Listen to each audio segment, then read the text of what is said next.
હવે વાત કરીએ રાજસ્થાનની તો રાજસ્થાનના ચુરુમાં ભારે વરસાદથી ઠેર ઠેર જળબંબાકારની સ્થિતિ સર્જાઈ। શહેરના નીચાણવાળા વિસ્તારોમાં ગોઠણસમા પાણી ભરાયા છે। લોકોના ઘરોમાં વરસાદી પાણી ઘૂસી ગયા છે।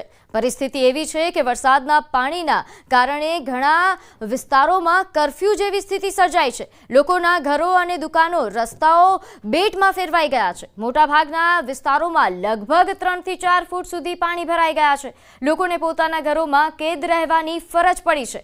પાણીના નિકાલના અભાવે ઘણી જગ્યાએ લોકોનો ગુસ્સો પણ જોવા મળ્યો। चूरू शहर के जो निचले इलाके हैं वार्ड संख्या 55, 56, 57, 58, जेजरों का मोहल्ला, झारिये की मोरी, भाईजी चौक, जोरी सागर इत्यादि चूरू शहर के निचले इलाकों के अंदर वर्षा का जो दूषित जल है वो भर चुका है।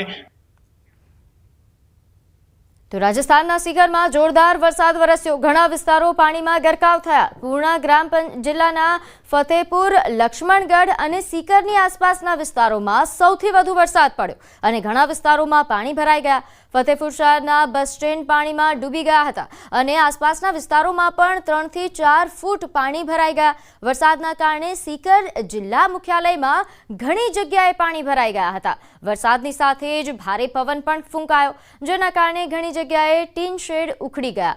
હવામાન વિભાગે આગામી 3 દિવસ ભારે વરસાદની ચેતવણી જારી કરી છે।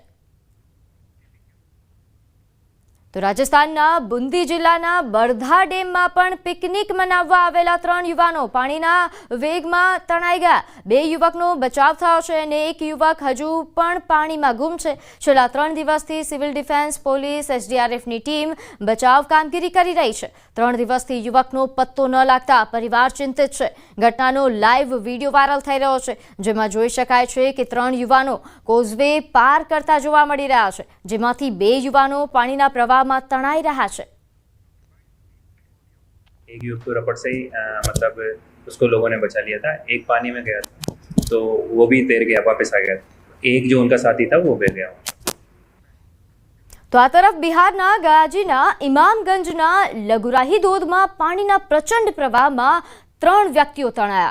સ્થાનિકોએ રેસ્ક્યુ કર્યું।